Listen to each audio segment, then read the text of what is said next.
C'est écoute l'XCV.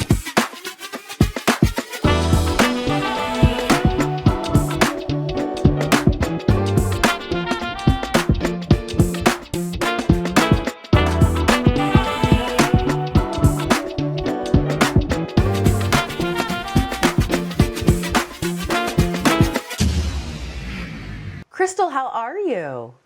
I'm good, Lexi. How are you? I'm good. Thank you so much for being here. Thank you for having me. This has been a long time coming. Girl, hasn't it? Hasn't Yes. it? So let's go get into it right away. Where are your people from? How did you get here in this earthling life? This is such an interesting story. Yeah. So, my family is in Virginia. That is where I've spent most of my life. However, probably in the last few years, I did an ancestry test, which told me a whole lot of things that I could talk about over an entire episode. But ancestry says we're from Nigeria, but I also feel like they say all Black people are from Nigeria. So, I feel like You I know need to Nigerians do love that, right? As a woman who is married to one, you know they're like, we're here for it. We're here for it. exactly. Yes, we claim it. Yeah. Exactly. So now I'm like, okay, maybe I need to do an African ancestry test so then, I can know exactly. Because I'm like, not every Black person that I know can be from Nigeria. I mean, we diversify. We diversify. Hmm. I agree with you. People forget the motherland is a very, very large Vast. place. Hmm. Um, and I definitely did my ancestry and found out that I was like of the motherlandness in me. Hmm. 80% was Nigerian, and then I took See? another test, and they were like, "No, that's true." So, I am the Okay. I am the percentage that actually that is true. Okay. But Okay. I want this Fantastic. for I will you. let you know. I want this for you. I do. I do. Hmm. So today we're talking about sabbaticals, leave of absences, and the importance of people at least having the knowledge to Yes. make the best decision for them if they are exploring this possibility. Because Crystal, capitalism will capital. Yes, it will. And in the United States, there are laws and rights about how to navigate that if you need to take a pause. So, my 100%. question to you is what led you to even consider taking a pause? How did we get there? Girl. So much, so Mm, much. I will say that starting in 2020 and probably before 2020 as well, but I've worked in the DEI space for over a decade. And in mhm. 2020, we all know what happened. The world stopped. George Floyd was murdered, as well as many other Black folks were murdered, connected to police brutality and other types of brutality by vigilantes. Let's be clear. And companies wanted to solve racism yesterday. So I was very overwhelmed with optimism, I would say, because I was Mm. like, okay, like companies are really getting it right. Like they're committed to this work. But then also, it just felt like I was overwhelmed with the work itself. Like I would actually be up until 2, 3 o'clock in the morning trying to get things done. Looking back now, I'm like, girl, you were not going to solve the world's problems in your house at 2 or 3 o'clock in the morning.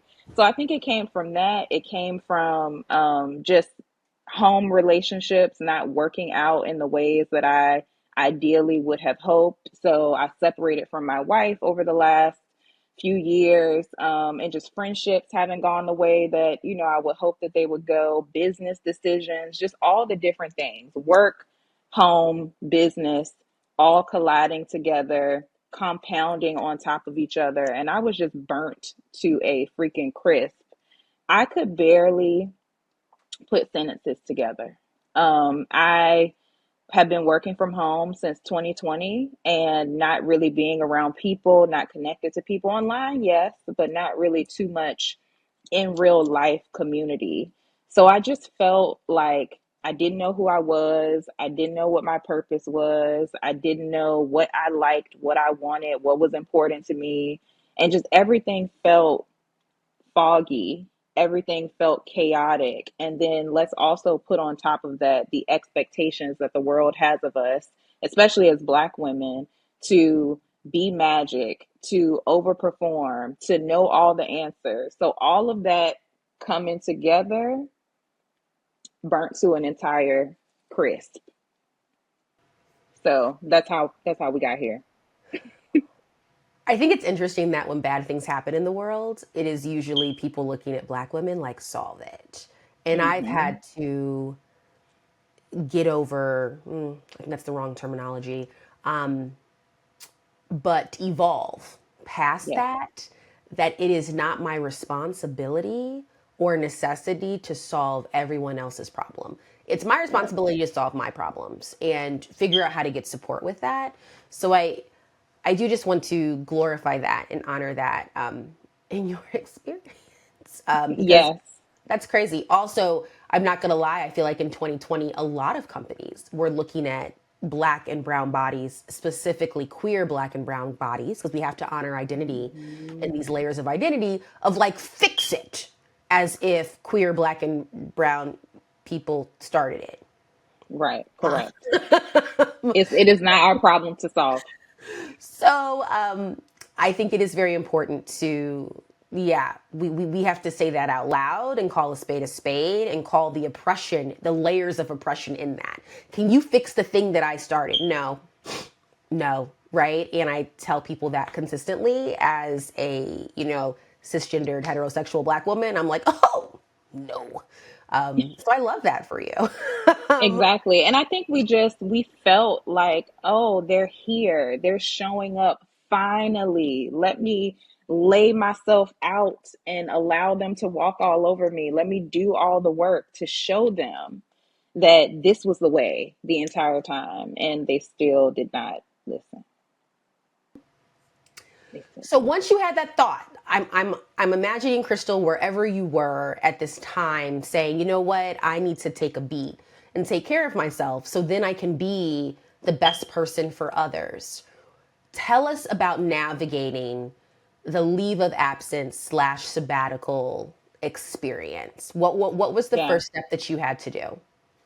So first of all, it was 4 years later when I finally was able to do that, or finally came to the point where I'm like, okay, I have to do something different. Because of course I was doing all the things that people normally do, which is take the PTO, go on the trip, um, hang out with friends, massages, all those things. But those things are not really getting to the root of what's happening. So 4 years later, actually, this past October through December, I actually went on a leave of absence. And that really came about through conversations with my therapist, conversation with my doctor. I was, again, like barely able to put sentences together. I felt depressed. I felt anxiety. I just could not bring myself to really get out of bed. And if I did get out of bed, like I was like high functioning, but still like within my body, I just felt like chaotic. Like it just felt very chaotic. And I just felt like, who am I? Like I felt like a walking shell of myself, and I knew that I had to do something different. And there was this feeling and this knowing inside of me where I was like, there has to be something else other than this. Like this cannot be it. If I was to die tomorrow, would I be happy with who it is that I am today and what I am doing today? I have to take care of myself and figure all of these things out before I can even show up in the world, not only for my job and my family and my friends, but for the Black women that I support through We Ain't Dying for This. So it's just, I was like, something needs to happen. Something has to change. And I just made that decision, had that conversation with my doctor, had that conversation with my therapist, and we decided. And then, of course, doing the research in the background to really understand what benefits are available. So I went the route of FMLA and really just understanding, what does that mean for me? What do I need to do? Am I going to be paid? Am I going to be unpaid? So really just working through all of those logistics as well. Because while I was tired, I'm also like, safety and security is important. So how do we make sure that Crystle's still taken care of, even though I'm taking care of financially, even though I'm taking care of myself emotionally and mentally. So let's go deeper in that because I was going to ask, sis. um, I think if you need to take a break, take a break. Okay. I 100%. think that it's a beautiful thing. I think that it is PR'd as a weakness, and I think it is a strength, right? There Correct. is this woman on the internet, I forgot her name, I need to look it up. And she made this viral video where she took a plant on January 1st of 2024, and on her video, Mm-hmm. she just cut it. Beautiful plant, and she cut it. And then on January 1st, 2025, she took another video of that same plant and it was even more glorious. And she put the Mm-hmm. videos together and her whole point was you can start over. If you need Yeah. a break, just cut it up and start over and imagine what you will look like in a year and how Yes. you will flourish. With that said, I agree with all of those things. I also agree that these bills have to get paid. Correct. Unfortunately, we do not live in a society where I can barter my way out of my electricity, gas, and water bill. So Yes. tell me more about that research. Let's get very tactical. Once you decided this is what I want to do, what were the tactical steps to ensure that you could do this and grocery shop? Yeah, 100%. And I will, just to give a little bit of context, as I mentioned, I was married. So I am a single person who is responsible for all of my expenses. I come from a family where I am the first everything, first person to go to college, graduate from college, have a corporate job, make six figures, make multi six figures. My family ain't coming to save me. They can't. They can't save me. So I am the only person responsible for me. So I just want to make that clear to anyone who's listening who thinks, well, maybe, she has a partner who supported her with this, or maybe she Valid. has family. Nobody. Which I think Mhm. a lot of folks are in that same sort of Yeah. predicament where you don't have a partner, there's no one else to like help you out. So I looked at my company's policy around leaves of absences. So if your company has an intranet or a handbook, you can probably find that information there. So for me, I typed that information in. There are lots of types of leaves of absences. But for me, I wanted my job to also be protected. So the only leave that I saw for my particular situation, because obviously there's like parental leave and your job is protected, but I'm not with child. I'm a forever auntie. So I Wait, had can to, we take a pause and yeah, clap for that? It's also okay to yeah, be a forever forever auntie. aunties. Okay? Hmm. Okay. Yes, yes. Absolutely. So I looked at FMLA. Again, I wanted my job to be protected, understood all of the stipulations that come with that. So FMLA itself is unpaid. That is the medical part of leave. So that means that you go to your doctor and that doctor evaluates you and they fill out a form. Depending on your company, they may say, oh, you can have a therapist sign it, or they may say you need an actual doctor to sign it. So in my case, I needed an actual doctor to sign it. So I had already been having these conversations with my primary care physician. So she understood like what was happening with me, what it is that I needed. I needed the time. I need to take the time to heal. So she completed that paperwork for me. In addition to that, the payment part, there is something that most companies offer called short term disability or STD. And at most companies, every company I've worked at, the short term disability is actually included, they pay for it. If you need long term disability, I can't remember what the period of time is. Maybe it's like over 6 months would be long term disability if you need to be out for over 6 months.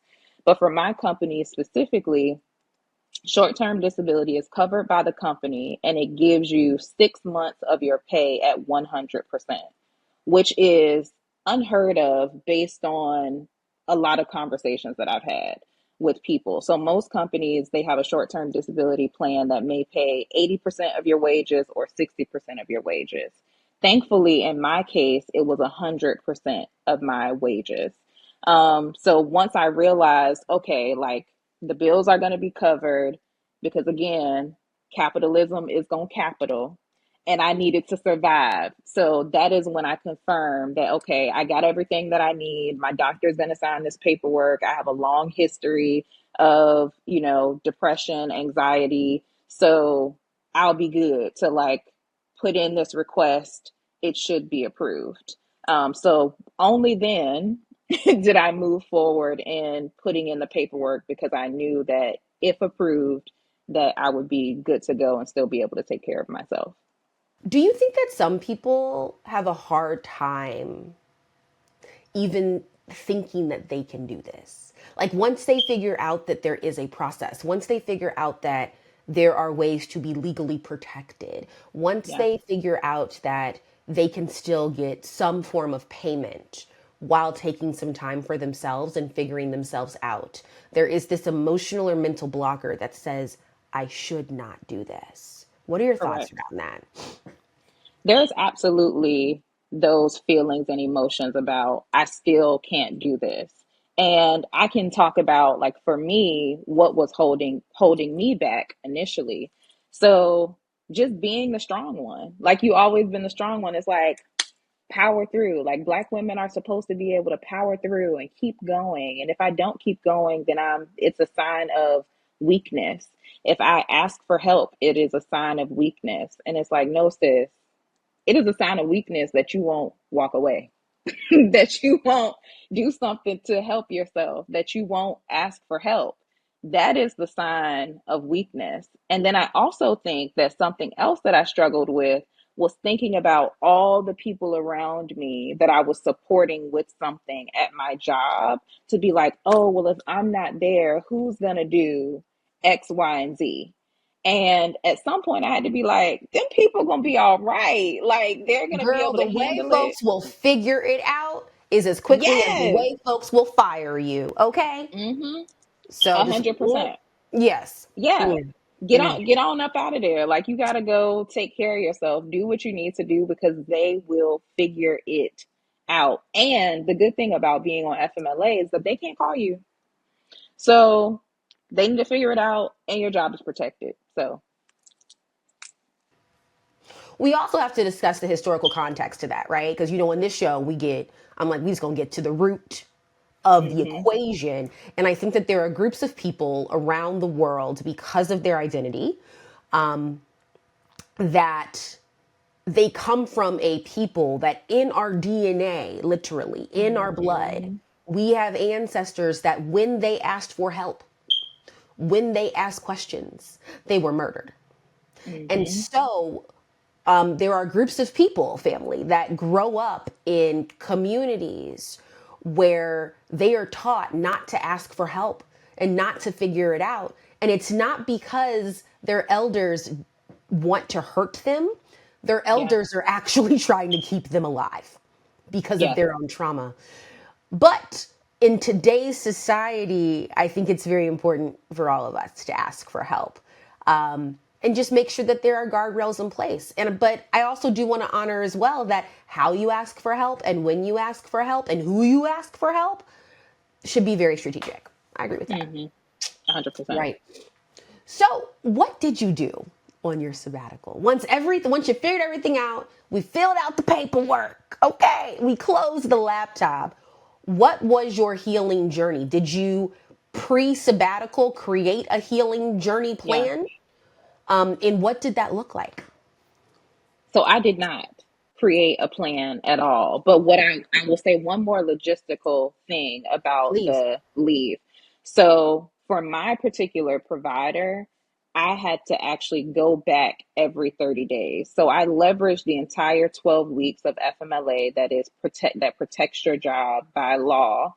However, I was checking in every 30 days. So I was only getting approved for 4 weeks at a time, because the doctor's like, okay, I'm going to give you these 4 weeks. We'll check back in, see how you're doing. And then she just continued to say, nope, you need more time. You need more time, until I have run out of my 12 weeks of leave. Real quick. When you say check back in, are you checking back in with the doctor or checking back in with work? Not work. So with the Okay. doctor, yes, but also with the short term disability an FMLA provider. So it's one provider that makes the decision, your medical decision to leverage FMLA, and then they also make your short-term disability decision as well.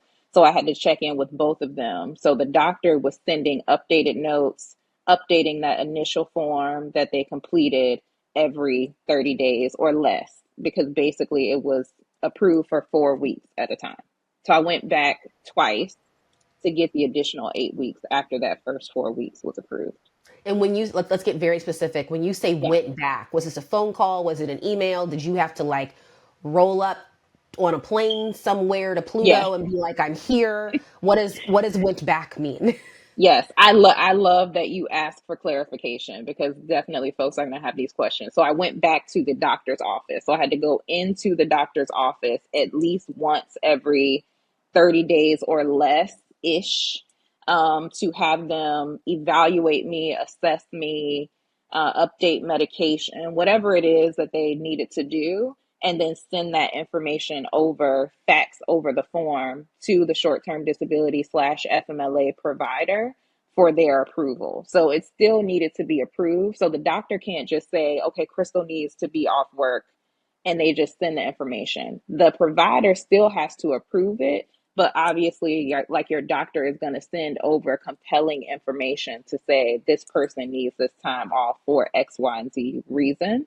So it can be a little stressful because it's really up to the provider.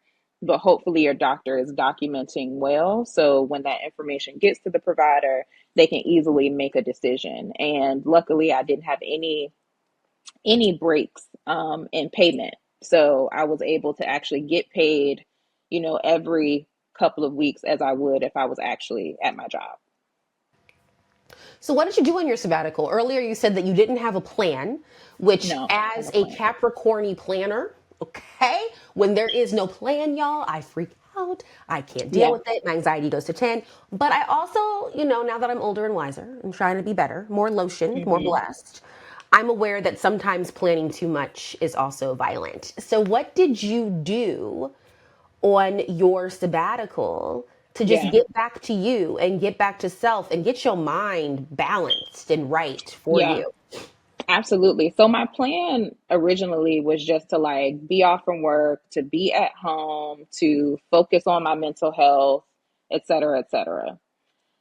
What I ended up doing, because the only thing that I had planned was there was a retreat that I was going to like over a weekend. So that was something that was already on my calendar like months before. So I went to this retreat, enjoyed myself, like was surrounded by other Black women, got massages, was in Rancho Mirage in California and Palm Springs. It was amazing. It was an incredible experience.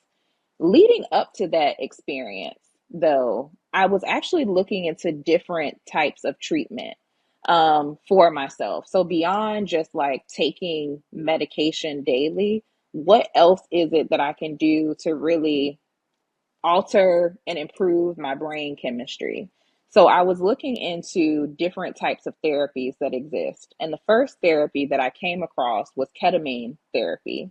And I'd heard people online talking about like psychedelics and things like that, and how they can be helpful to kind of like open you up and clear the fog, which is what I was looking for, and get rid of the chaos in my mind and really give me the opportunity to see the pathways and options that exist for me.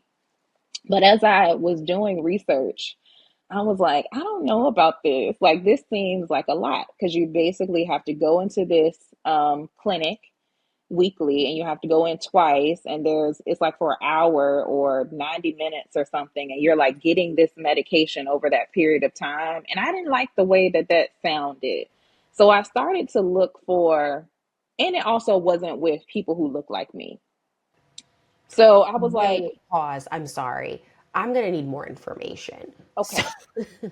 this clinic wanted you to go there for twice a week for an hour, Hmm. and you take the drugs there, Yes, through an IV. and then you leave. So, all of the side effects of this stimulant, you do someplace else? Well, supposedly you're supposed to go through all of the things during that 1 60 hour. Okay. 60 to 90 minutes. Right, correct. But you're not supposed to drive. So someone would have to actually pick you up Yeah. and take you home. So I Okay. guess it kind of would probably feel like if you went under anesthesia because you had something that happened at your doctor's office and you can't drive.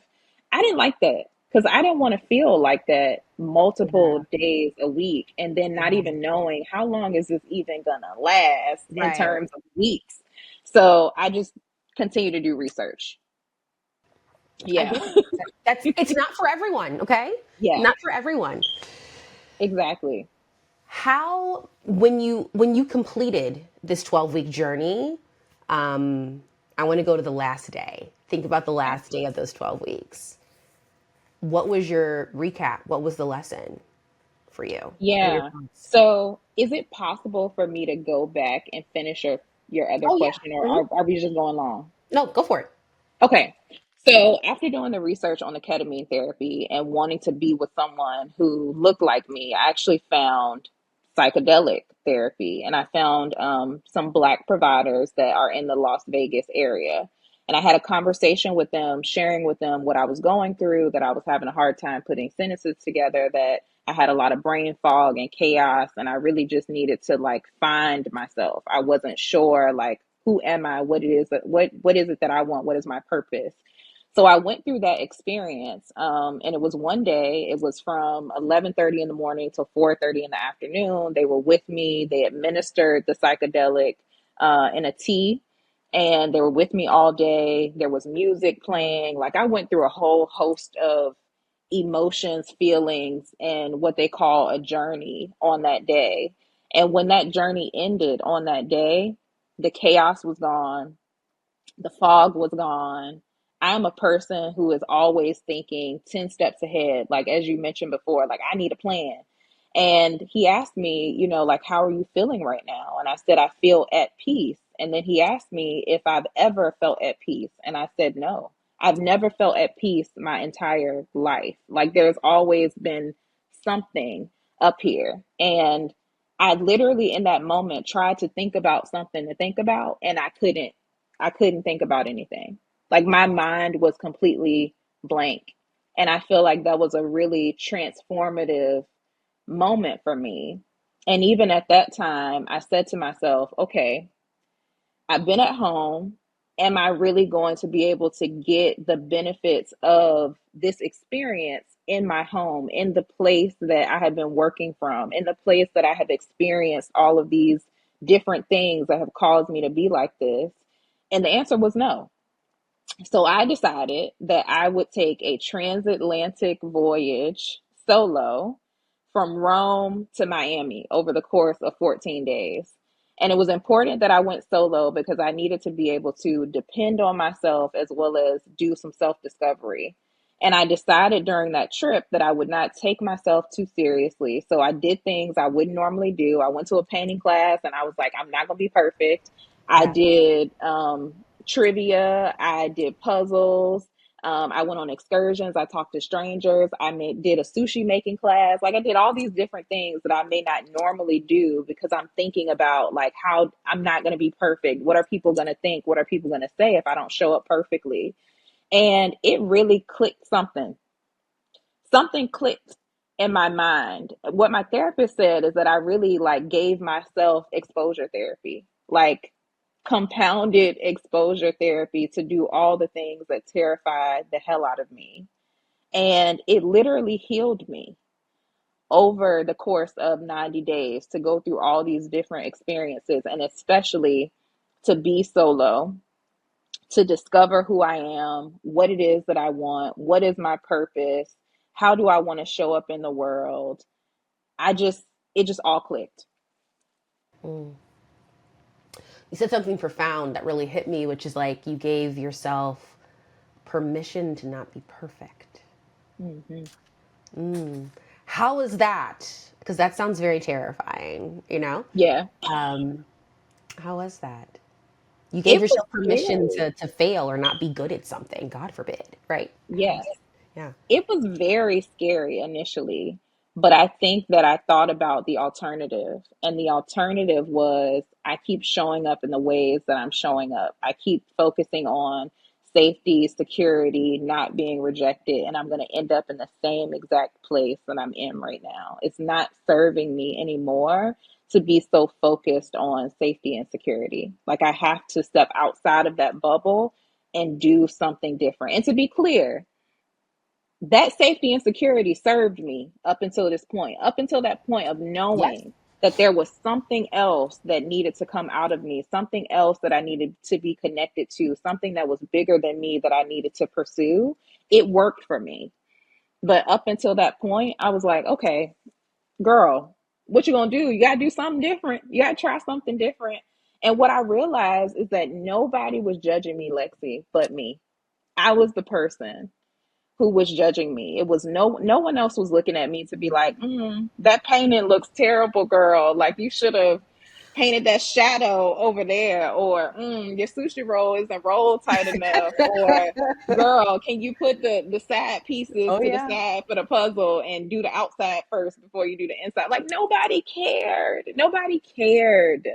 It was me who cared. And Mm, sometimes we have to realize that we are the problem. And that doesn't mean that other things don't exist that are holding us back, that cause harm and oppression. That's not what that means. But you said something to me that was very profound and very connected to this yeah. before our conversation began, Yeah. which is that we can only control ourselves. We Yeah. are the only thing that we can control. So the more time that we spend pouring into ourselves, controlling the things that we control, the faster we're going to get to a point where we feel free, where we Mm, can experience liberation. mm. Isn't it so freeing to realize that like no one's checking for you, right? Nobody.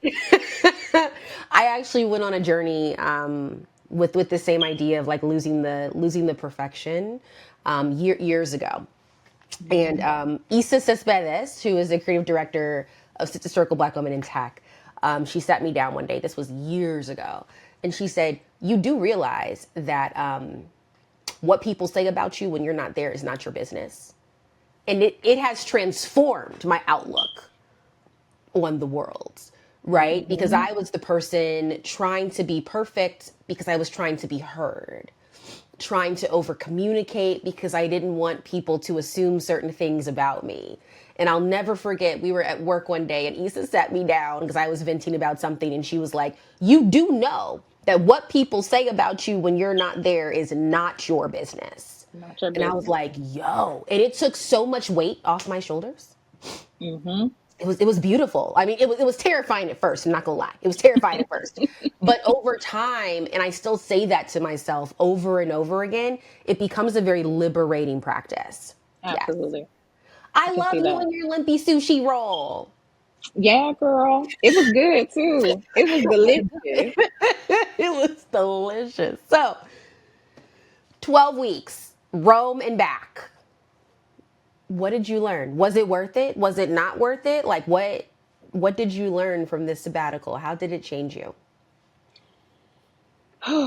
It was absolutely worth it. I feel like a transformed person, a whole new person. The things that used to bother me, the things that would keep me up at night, like I said before, I realized that that's me. Like, I'm the one who is putting all of these pressures on myself because what other people expect from me is not my business.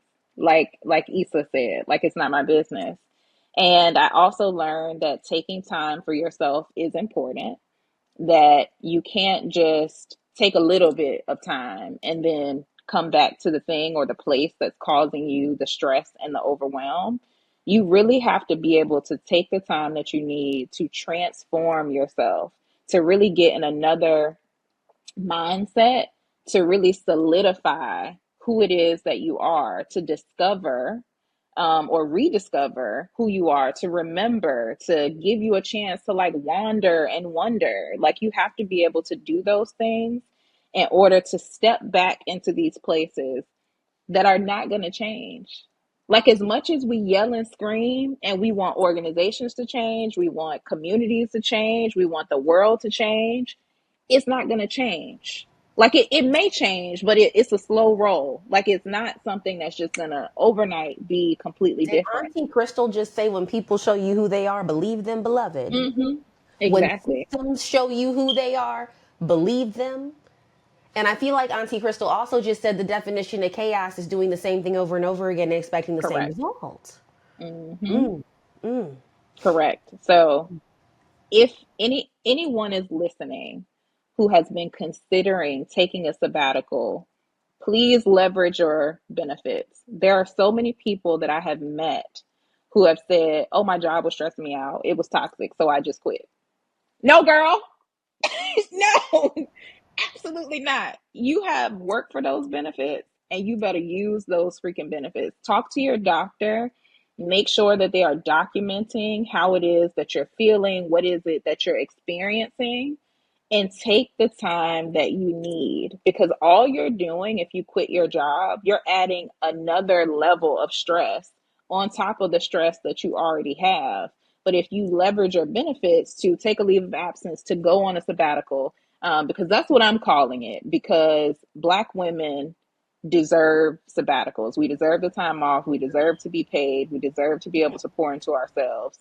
Do it, but do not leave that job, girl, without making sure that you're going to get paid.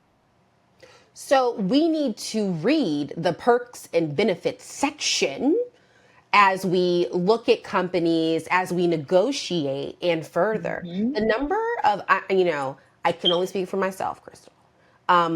But it wasn't until the last 5 years in my career where I was like actively reading the fine print on my benefits. Hmm. I was so focused on the money that I wasn't Yes, focused on this total package. And what I hear from you is like, yo, the total package is important. 100%.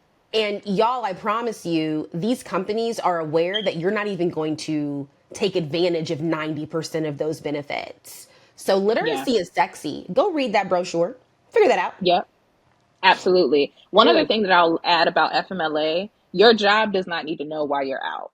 The only people you need to talk to is the service provider. That is the person that is you're sharing information with. You do not need to tell your boss why it is that you're out if you're going out on FMLA. You just go. You don't even need to talk to them. You put in the form, you talk to the service provider. It is none of their business why it is that you're out. Period. I love it. I love it. So, Crystal, in closing, reintroduce yourself to us. Who are you? I am becoming. Oh, tell me more.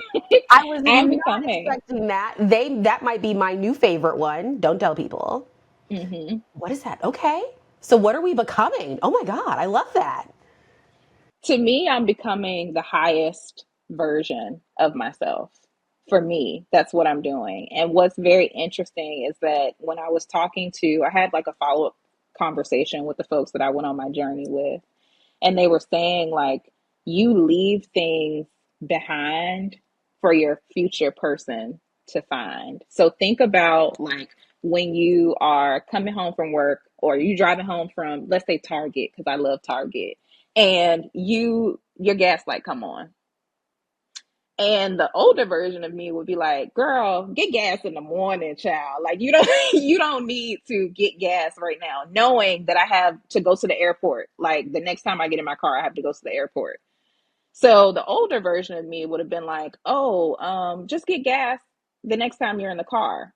This newer version of me is taking care of the future version of me and being like, no, I'm gonna stop and get that gas right now. So the gift for my future self is that I don't need to get out of the car in the morning, scramble, leave early. Like, that's the way that he explained it to me. And I'm like, correct. I really do love that. So I'm always thinking about, like, the different gifts that I'm leaving the higher version and the highest version of myself. So I'm becoming her and just leaving her gifts along the way. Well, I am honored to observe this becoming and this evolution. It looks so good on you. Thank you so much Thank for you, being girl. here. Thank you Thank so you. much. I've Yeah. appreciated this conversation and sharing my story, because I haven't really shared with anyone what I experienced over those 3 months. And the only word that I can use is just transformative, life changing. Your skin's glowing. You look lotioned and buttered up. I'm not mad. Yes, I'm not mad. definitely. Yes, I love it. Okay, well, Curls are popping. Always important. I always tell people, like, okay? You know when the skin is glistening and the curls are popping at the same time. Hmm. See, that's health. That's wealth. Okay? That's ancestral Absolutely. kisses. I love this for you. Thank you so much for being here. Thank you, Lexi.